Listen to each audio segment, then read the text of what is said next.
Kwentong Bayan. Babaylan na kayang umubos ng isang angkan na aswang. Ito ang lakas ni Tatang Kemoy. Available na ang bagong merch. Makikita sa screen. Gabay Hoodie. Ginagamit ang simbolo na nasa hoodie bilang gabay ng unang panahon sa lahat ng aspeto sa buhay. Gabay sa proteksyon, gabay sa direksyon, gabay sa desisyon, gabay sa pagkontrol sa sarili, gabay sa kalusugan, at gabay sa pag-ibig. Kung nangangailangan ka ng gabay sa buhay, makakatulong sa iyo ang hoodie na ito. Kung sakaling interesado kayong umorder, nariyan ang link ng ating Shopee sa comment section. Salamat. Ang kwentong ito ay hango sa totoong buhay. Mula ito sa isa nating kabayan na itago na lang natin sa pangalang Kemoy. Taong 1988. Samar. Mapatay mo man ako, tanda. May babalik dito at uubusin ang buong angkan mo. Tandaan mo yan. Aray, tama na. Hindi ko na kaya. Wika ng pasyenteng si Bebot. Talagang hindi mo yan kakayanin. Walang espasyo sa mundo ang mga katulad mo. Ako na mismo ang maghahatid sa iyo kung saan ka nararapat. Doon ka sa impyerno. Hindi laruan ang katawan ng tao at lalong hindi para sa inyong mga anak ng dyablo. Sino ka? Bakit mo pinahihirapan ang taong ito? Wika ni Tatang Kemoy. Kilala mo ba ang sumapi sa kanya, tata? Matutukoy mo ba kung sino ang nagbigay sa amin ng sumpa? Hindi niya pinapatahimik ang pamilya ko. Ilan sa mga kamag-anak ko ang namatay. Siguradong siya lang din ang may gawa nun. Patayin niyo na po siya, Tatang Kemoy. Wika ng asawa ni Bebot, si Aling Bebang. Wala kayong mapapala sa akin. Hanggat hindi nyo ibinibigay ang lupa.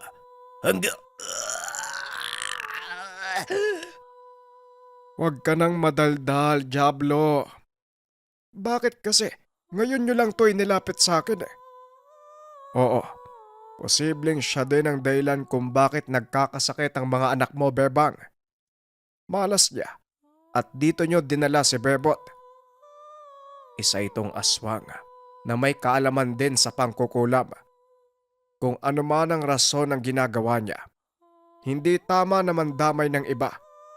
At sigurado ako, maghahasik pa ito ng lagim kung hindi ko papatayin.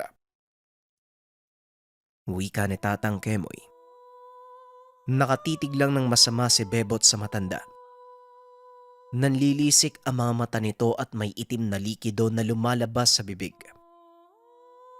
Itinali nila si Bebot sa haligi ng bahay upang hindi makapaminsala dahil tila nababaliw na ito at nananakit.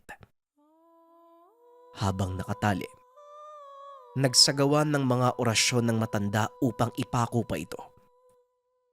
Halos tumirik na ang mga mata at hindi na nakapagsalita si Bebot.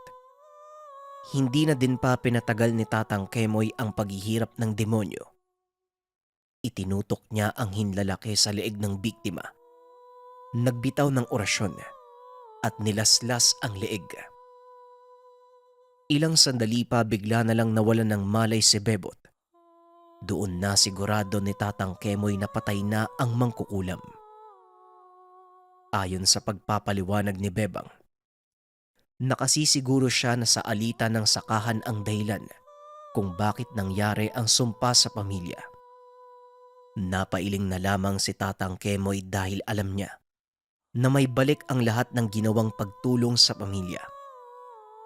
Kaya pinayuhan niya itong lumikas muna at magpakalayo-layo hanggat hindi nasisiguro ng matanda na ligtas ang mga ito. Malakas ang aswang na mangkukulam at ayon pa kay Tatang Kemoy, mapanganib kung susugod sila at pwersahang gagawa ng dahas. Maghanap na muna kayo ng malilikasan pansamantala. Sa ngayon, intayin natin kung anong gagawing hakbang ng mga demonyo.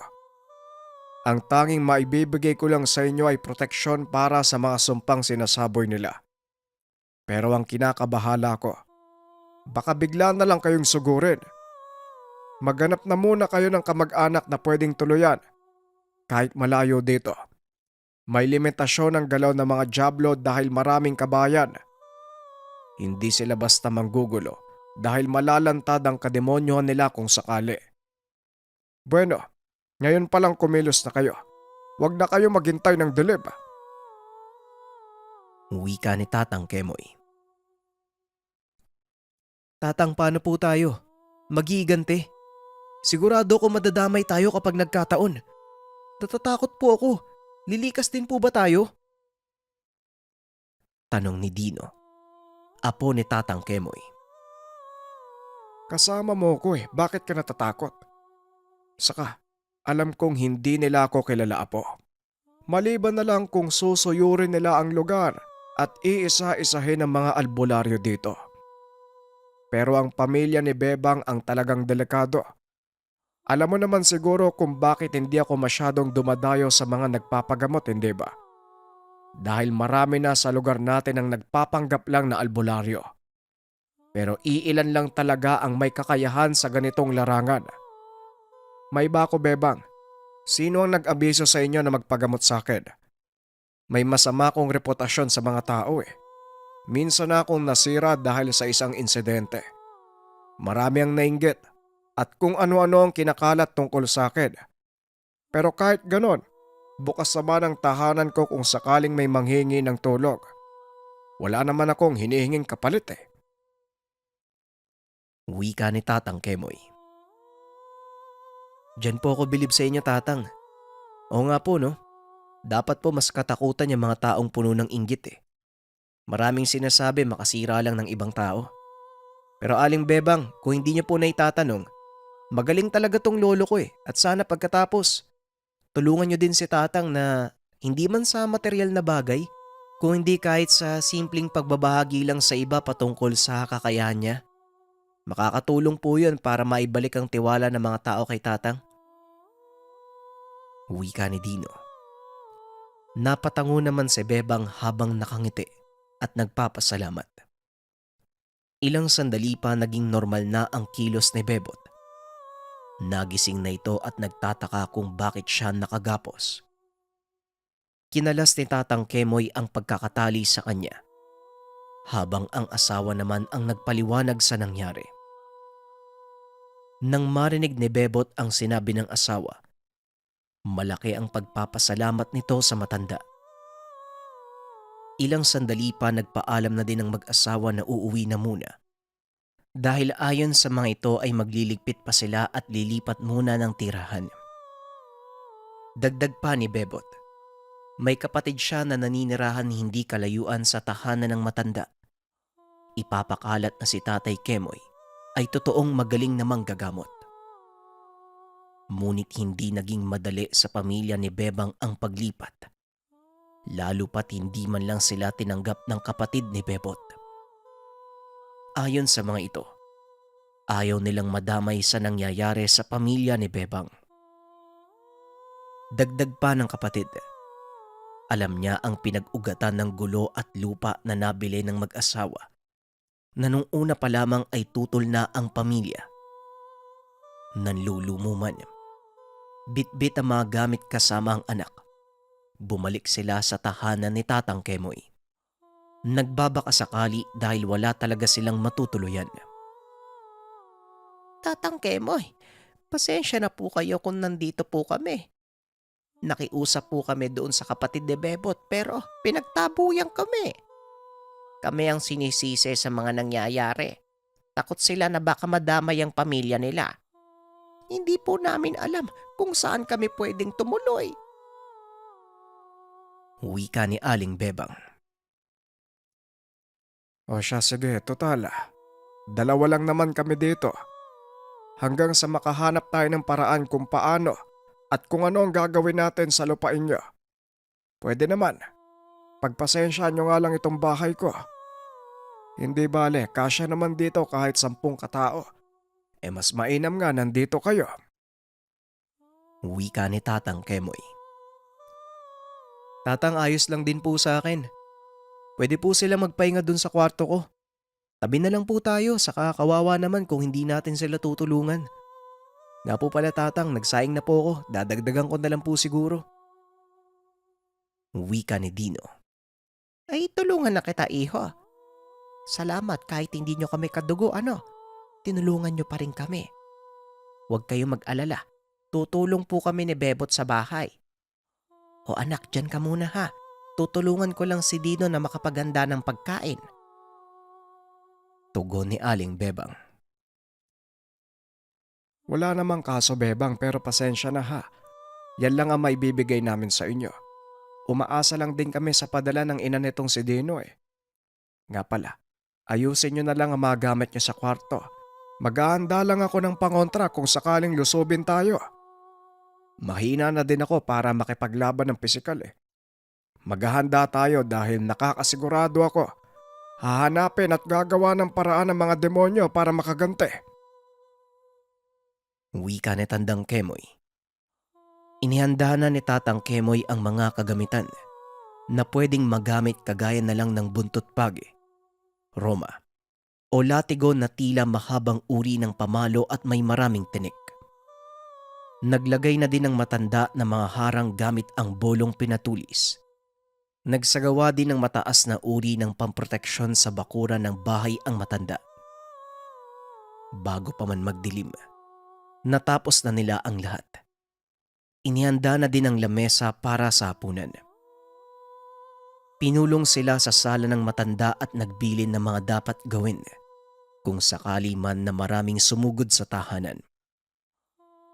Ayon kay Tatang Kemoy, gagawa at gagawa ng hakbang ang mga aswang, lalo pat napatay nito ang mismong may kakayahang mangsumpa. Lumipas ang ilang sandali nang makarinig sila ng mga alulong ng aso. Tila meron itong nakikitang kakaiba sa paligid. Nung una ay malayo pa ang tunog. Ngunit hindi naglaon ay papalapit na ito sa tahanan. Nangilabot ang lahat. Huminto mismo sa tapat ng bakuran ng bahay ang tunog. Ayon kay Tatang Kemoy, may naaamoy siyang asupre. Masangsang sa ilong, biglang umalinsangan ang buong paligid. Psst! Wala munang papasok sa kwarto. Lahat tayo dito sa sala. Dino, walang sisilip, walang tatayo. Nararamdaman ko ang lakas ng nilalag. Nakapalibot sila sa bahay natin. Bebang, nasundan nila kayo. Wika ni Tatang Kemoy. Tatang, nakakaantok. Parang Ay, oo nga Pati ako, inaantok. Naloko na. Gumamit ng kakaibang uri ng puwersa ang mga demonyo. Posibleng may orasyong pampatulog sa buong lugar. Bebot ito, ihilamos mo. Lana yan nagawa sa pinaghalong mga halamang gamot. Kaya niyang magpagaling ng maraming karamdaman. Nakokontra din ito ang mga sabulag at kung anong sumpang pinapakawalan ng kahit anong uri ng nilalang at elemento. Hindi nila tayo basta mapapasok dahil sa mga proteksyon na ginawa ko. Pero sigurado, gagawa at gagawa sila ng paraan.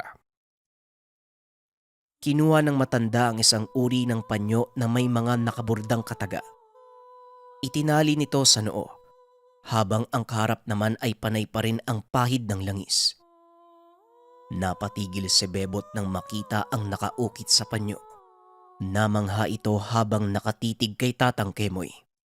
Tatang Kemoy, sa pagkakaalam ko, yung gamit mo, mula yan sa mataas na uri ng babaylad. Tanong ni Bebot. Pamana ito ng nanay kong babaylad. Matagal na panahon ko nang hindi nagagamit eh. Minsan ginagamit ko kapag nanggagamot, pero sa piling tao lang. Hindi basta napapagana ang gamit na ito sa ibang nilalag. Tugon ni Tatang Kemoy. Magsasalita pa sana ang matanda ngunit bigla silang nakarinig ng boses. Tila paos. Hinihingal ang pagsasalita. Tumayo ang balahibo ni Bebot nang marinig ang boses ng nilalang. Walang iya ka, matanda ka. Dahil sa pangingialam mo kaya namatay ang nanay ko. Buhay ang kinuha nyo, kaya buhay din ang kapalit. Hindi matatapos ang gabing ito nang hindi ko natatanggal ang mga ulo nyo. Wika ng nilalang. Ang dami mong sinasabi. Lumusob ka kung gusto mo.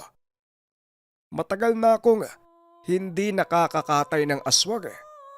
Sige, pumasok ka sa bakuran ko. Wika ni Tatang Kemoy. Namangha si Bebot sa matanda. Ibang-iba ang presensya ni Tatang Kemoy mula nang itali ang panyo sa noo. Tila bumata ang itsura at kumisig ang matanda. Hawak nito ang buntot page sa kaliwang kamay at hawak naman sa kanan ang isang mahaba at matinik na sanga ng pinatuyong makabuhay. Sa pagmamasid ni Bebot, mukhang mandirigmang manunugi si Tatang Kemoy. Naglakad ito papalapit sa pintuan at tinanggal ang harang. Bago pa man lumabas ng pintuan ay nagbilin ito kay Bebot na wag sisilip. Bantayang mabuti ang asawa at apo na natutulog ng maimbing sa gilid. Napatango lang ito habang sinusundan ng tingin ang matanda na tuluyan ng lumabas ng bahay. Dahil wala namang kakayahang makipaglaban si Bebot, kaya minabuti nitong sumunod sa bili ng matanda. Habang nasa loob ng tahanan, hindi napigil ni Bebot ang sariling makinig sa mga boses na nasa labas. Sobrang liwanag ng paligid dahil sa sikat ng bilog na buwan. Kaya hindi nahirapan si Tatang Kemoy na makita ang mga nilalang. Hangal na babaylan. Hindi mo na naisip ang mangyayari sa'yo dahil sa pagtulong mo sa mga taong yan. Pero binibigyan mo ko ng kaligayahan. Huhugutin ko yung ulo mo, tanda, at isasabit ko dito. Kagaya nito. Wika ng nilalang habang pinapakita ang mga bungo na nakasuot sa katawan. Ulo. Abay, ang dami namang ulo niyan. Damuho ka. Sige, kung matapang ka, sumugod ka nang malaman natin kung hanggang saan yung yabang mo. 3 nga ang ulo mo, wala namang laman. Wika ni Tatang Kemoy. Nanlaki ang mga mata ng matanda dahil biglang nagpalit ng anyo ang iba pang aswang na kasama ni Susa. Ayon sa paglalarawan ni Tatang Kemoy, naging dambuhalang aso ang mga ito na may 3 ulo. Nanlilisik ang mga pulang mata. Nakalabas ang matutulis na ngipin. May mga kasama din itong mga katawang tao, ngunit ang ulo ay kawangis ng aso. Hindi man lang natinag sa kinakatayuan ng matanda. Inihanda nito ang hawak na buntot page at mahabang makabuhay. Akmang susugurin na siya ng mga nilalang, ngunit bigla na lang nasunog ang mga papalapit sa kanya. Ang hindi nila alam, nahulog sila sa bitag ng matanda. Ang paligid ng bahay ni Tatay Kemoy ay puno ng nakakamatay na dasal na isinagawa lamang para sa kanila. Napaangil ng malakas si Susa habang isa-isang nasusunog ang mga kasama. Akala ko ba matapang ka? Dito mo ngayon ilabas ang tapang mo, demonyo. Matagal na panahon ng tahimik ang baryo. Matagal na panahon ng hindi kayo nanggagambala. Ngayon ito, bigla kayong lulusob. At sa pamamahay ko pa. Matagal nang nakahanda ang bahay ko. Kaya sige, pumasok ka nang makita mo ang hinahanap mo. Ikaw ang pupugutan ko ng ulo. Wika ni Tatang Kemoy. Walang yakang gurang ka. Pagbabayaran mo ang ginawa mo. Wika ng nilalang. Dumagungdong ang paligid sa sigaw nito. Sa lakas ng puwersa, nakalas ang mga orasyong pangsunog at pangpatay sa nilalang. Napatigil naman ang matanda dahil hindi niya inaasahan ang puwersa ng nilalang. Nanatili pa rin siyang matigas. Imbis na matakot ay naghanda lang ito sa pag-atake. Napangisi si Susa dahil batid nitong wala na ang mga balakid sa daan. Sumugod na ang nilalang at dinambahan ng matanda. Pero bago pa man makalapag sa lupa ang nilalang, walang pagdadalawang isip na inambalos ni Tatang Kemoy ng buntot page ang mga ulo nito. Kada hampas, tila isang bahagi ng katawan ng nilalang ang natatanggal, hanggang sa maputol ng matanda ang dalawang ulo ni Susa. Umatungal itong muli. Walang ano-ano'y winasiwas ni Tatang Kemoy ang hawak na makabuhay. Habang ginagawa ito, nagsambit siya ng mga usal pang patay sa karap. Patuloy pa rin siya sa paghambalos hanggang sa unti-unting nasunog ang aswang. Halos mawala ng hininga ang matanda sa ginagawa. Pumasok na si Tatang Kemoy na nanghihina dahil sa nangyari. Mabaging langit. Tatang, ayos ka lang ba? Nako, nasa na mga aswag? Tanong ni Bebot. Tapos na. Ubus na. Ubus na mga Diablo. Tugon ni Tatang Kemoy. Napaluha na lang si Bebot habang nagpapasalamat sa matanda. Ngunit dahil sa pagod ay nawalan ng malay si Tatang Kemoy. Inayos naman ni Bebot ang matanda at pinagpahinga sa sala kasama ang apo. Hanggang sa maging siya ay nakatulog na din.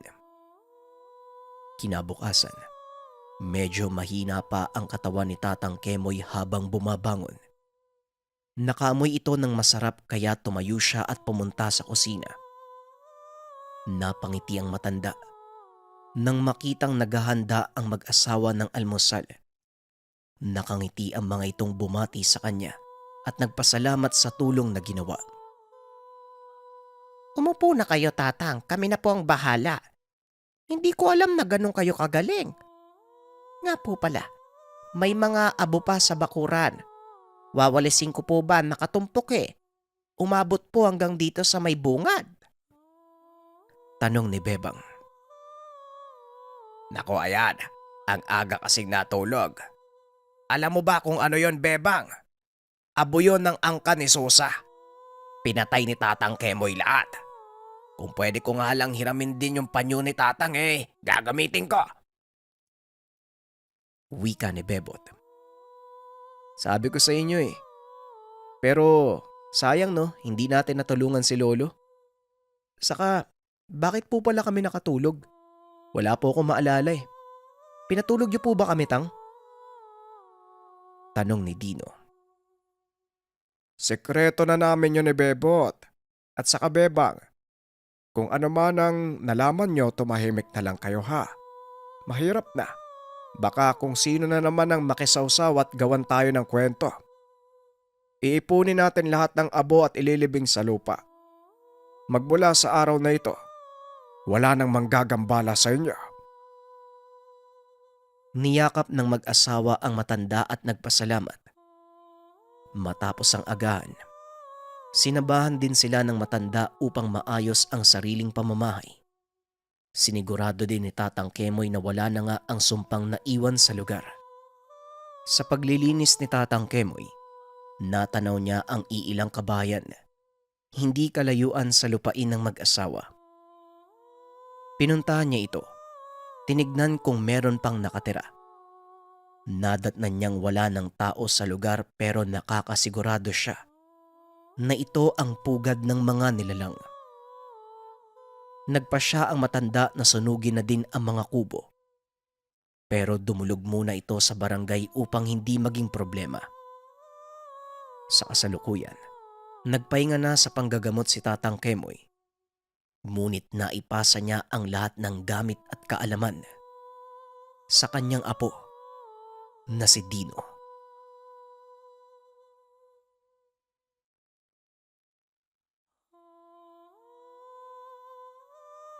Ang kwentong ito ay hango sa totoong buhay.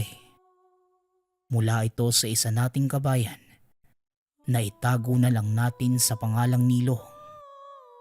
Taong 1975, probinsya ng Sorsogon. Si Nilo ay kakaibang binata.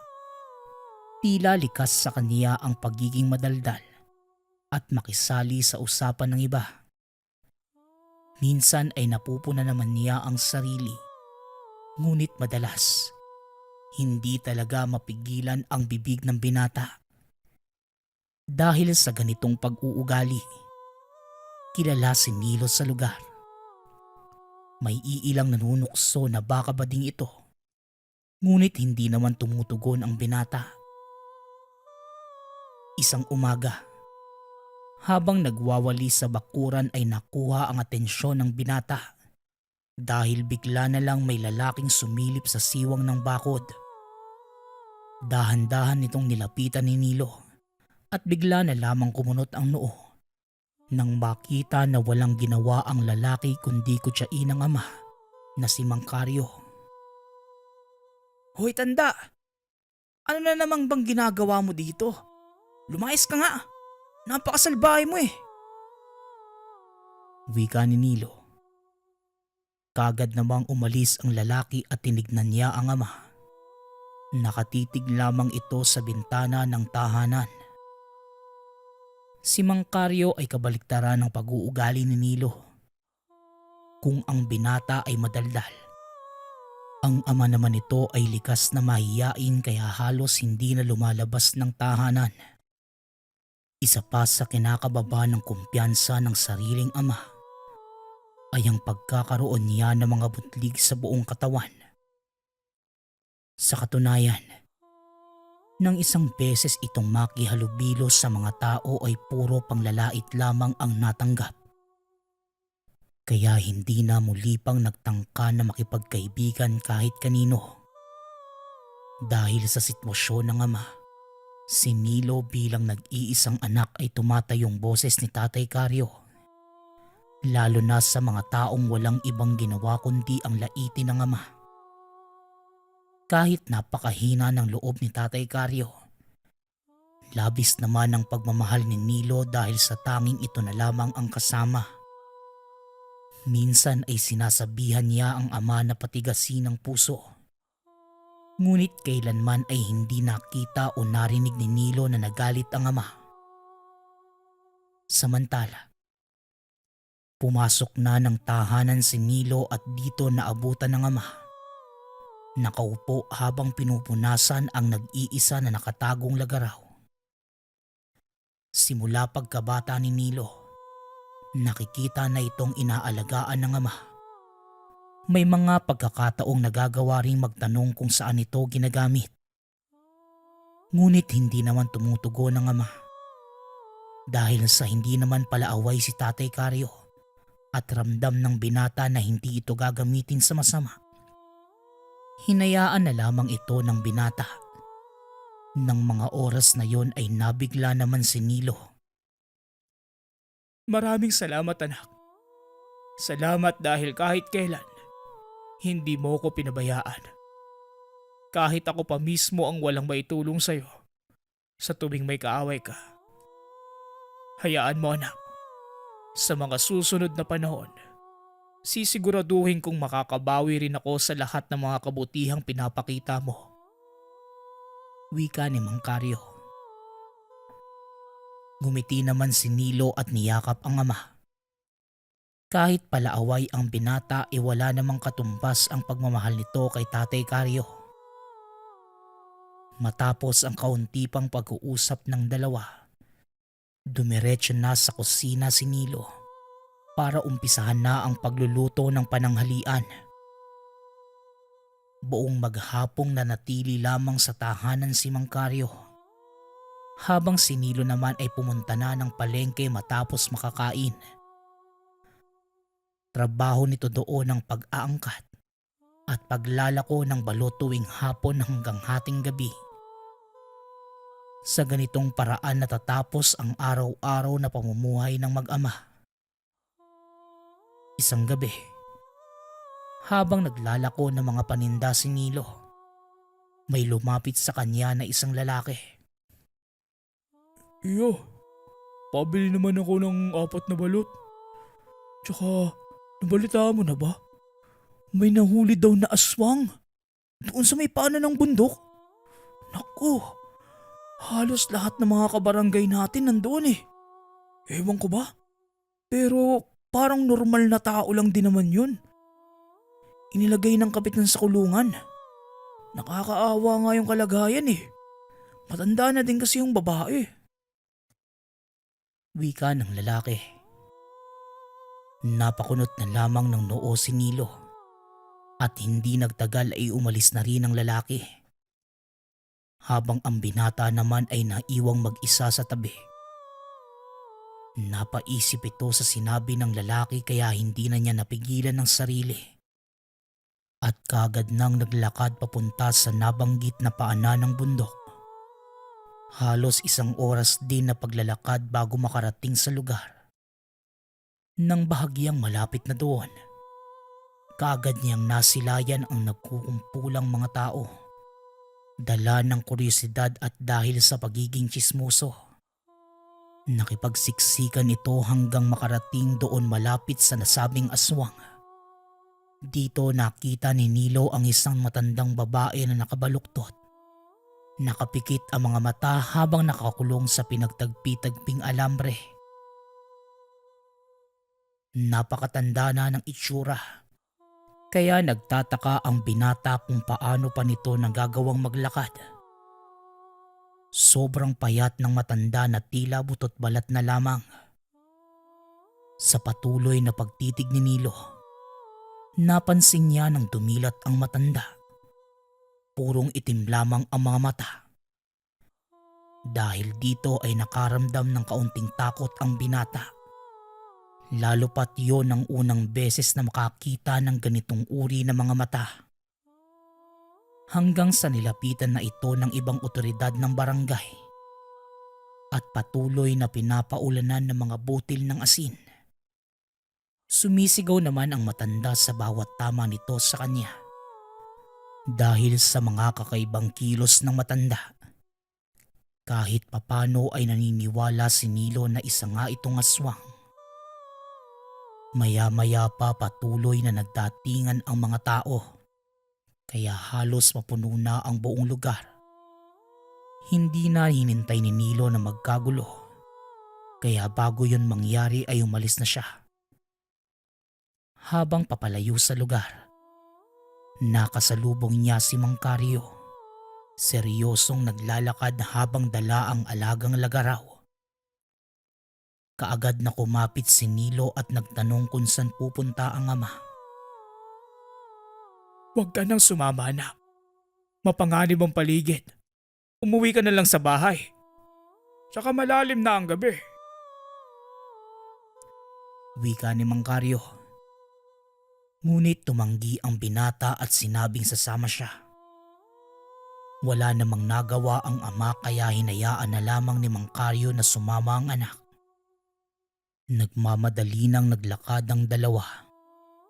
Walang imik si Mang Caryo habang naglalakad at ramdam naman ni Nilo na merong kakaiba sa ama. Hindi na rin ito nagtangkapang magtanong. Napapansin niya na papunta sila sa parting tuktok ng bundok. Sa taas lamang ito kung saan nadakip ang matandang aswang. Sa patuloy na pagsunod sa ama, nakarating sila sa isang lugar na punong-puno ng mga tanim na mais. Meron ding kubo sa kaliwang parte. Naupo doon ang ama at sumunod na din si Nilo.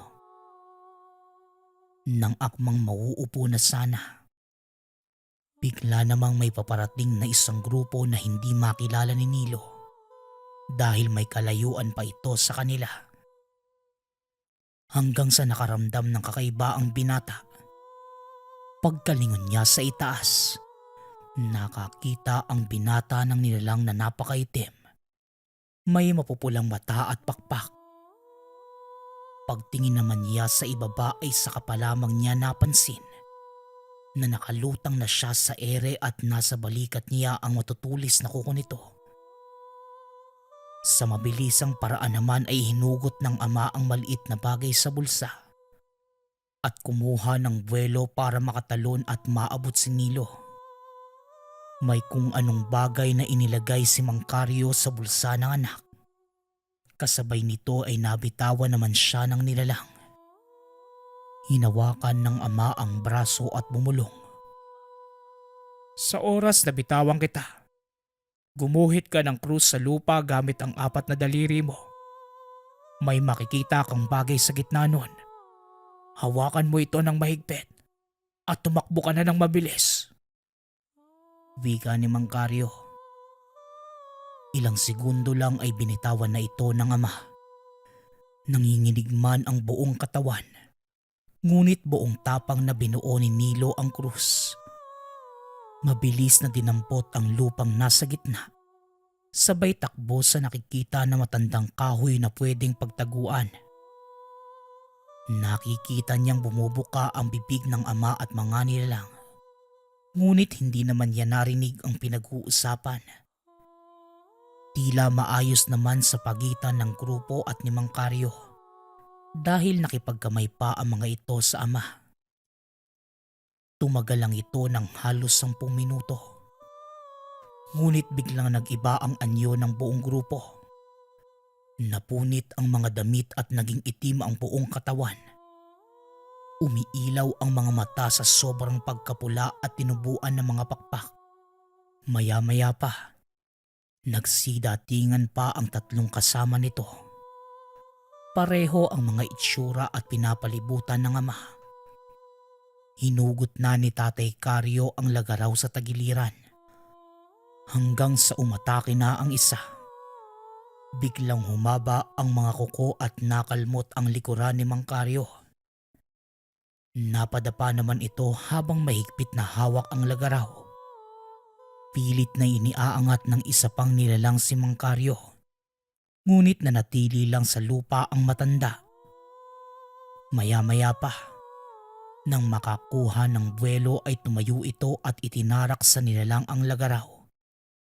Dahilan kung bakit napausog ang iba pa nitong mga kasama.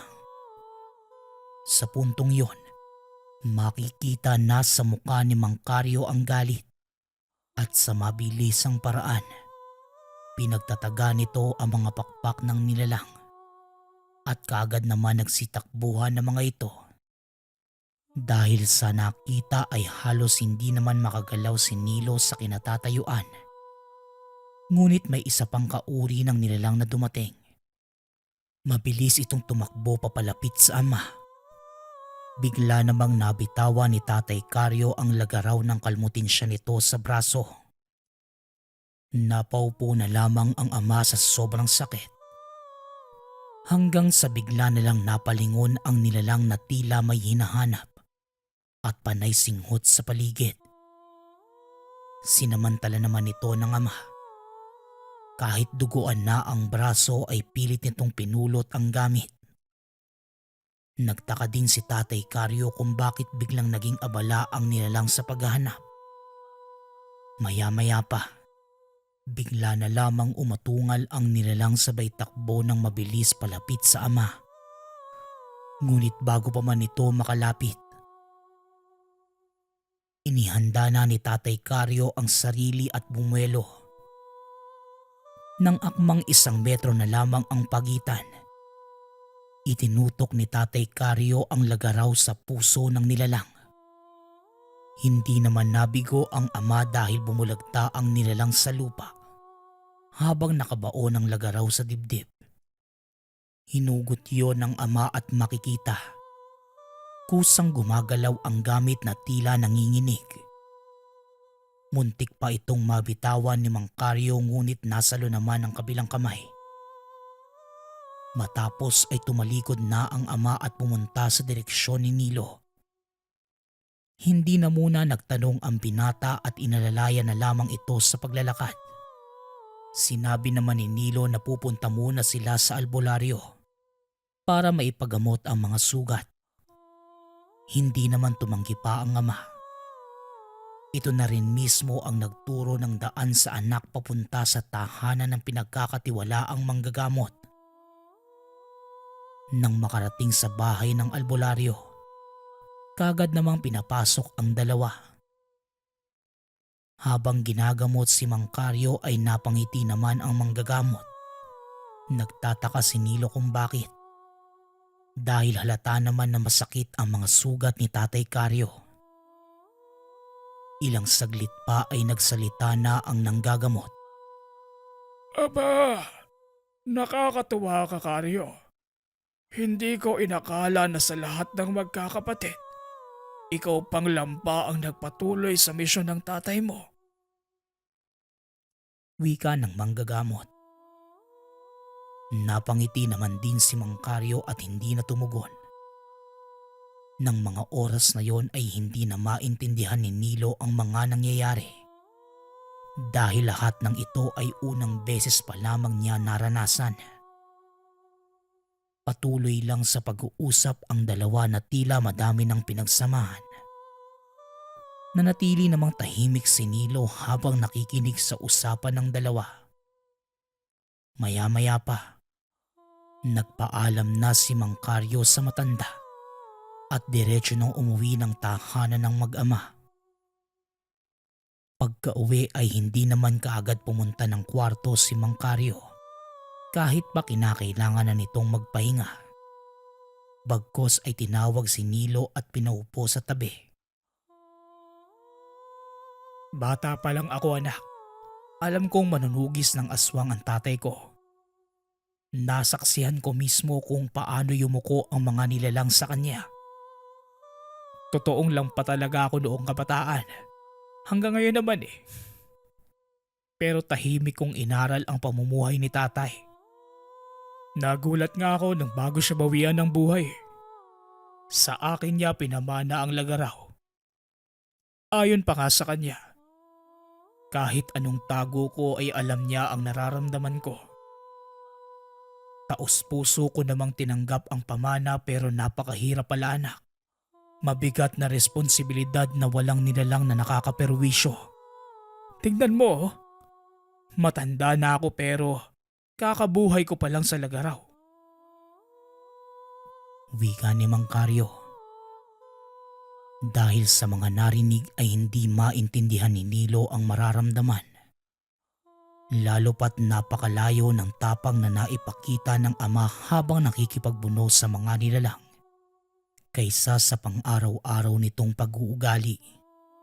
Dahil hindi naman tumutugon ng binata, nagpatuloy na lang si Mang Carlo sa pagsasalita. Nakita mo yung matanda kanina sa paanan ng bundok, ano? Umandar ba ang kuryosidad mo? Totoong aswang ang nakita mo, anak. Kasamahan ng matandang yon ang nakakasagupa ko kanina. Pero nahuli siya dahil tinaydor ng isa sa mga kasama nila. Marami pa silang pagala-gala dito, anak. Karamihan sa kanila nakakasama na natin sa araw-araw na pamumuhay. Kaya kailangan natin na laging mag-ingat. Pero sa'yo, hindi ako nag-aalala. Bata ka pa lang ay may nakabakod na sa'yo na kontra sa mga nilalang. Wika ni Mang Carlo. Dahil sa narinig ay kaagad na napatanong ang binata kung pareho ba silang magiging manunugis. Ngunit tumugon ng ama na depende ito sa desisyon ni Nilo. Wala namang problema kung pipiliin niyang mamuhay ng normal. Tumango naman ang binata at nagpatuloy ang dalawa sa pagkwekwentuhan patungkol sa pagiging manunugis ng ama. Nang sumunod na araw, maagang lumuwas ang dalawa sa sariling baryo at pumunta sa kabilang lugar. Dinala ni Mang Carlo ang anak sa isang gubat kung saan may nakatayo na nag-iisang tahanan. Malaki at mataas ang bubong nito at nang makapasok ang dalawa, ganun na lamang ang pagkamanghang naramdaman ni Nilo nang makita ang iba't ibang klase ng lagaraw na nakasabit sa dingding. Bukod dito, nakaagaw atensyon rin ang nagliliparang maliliit na ibon sa loob na tila doon na naninirahan ng mga ito at may sari-sarili pang tahanan malapit sa kisame ng bahay. Hindi na nagsayang pa ng oras si Mang Carlo.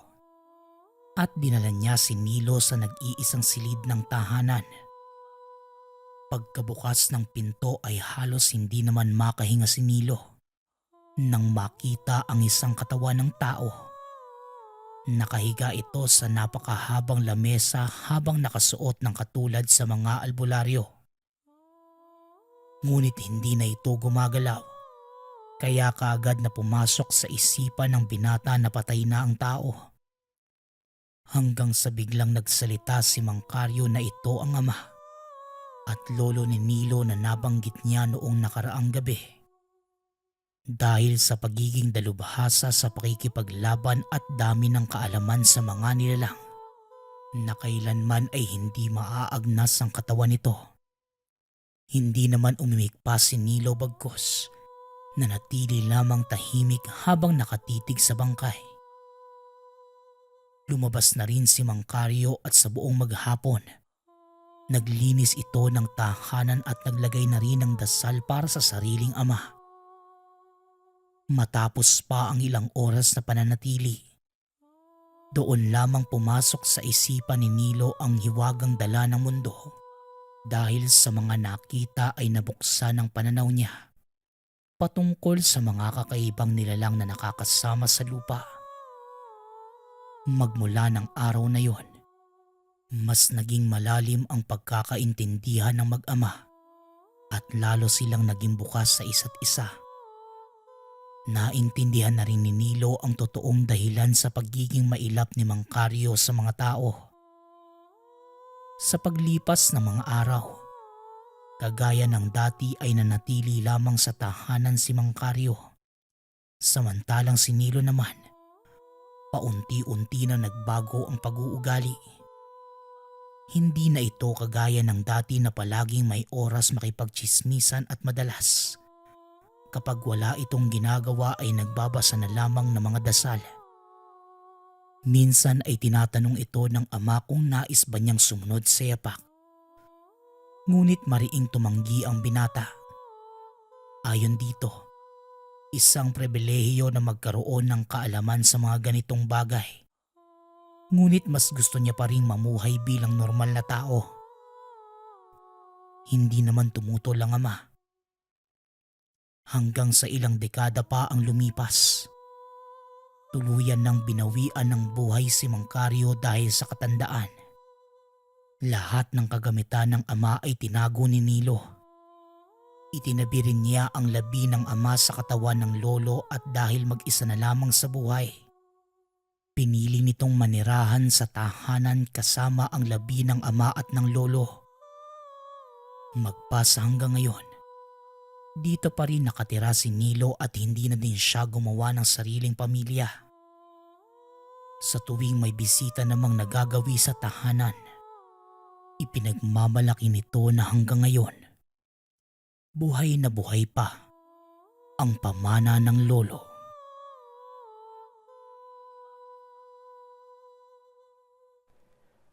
Kwentong Bayan.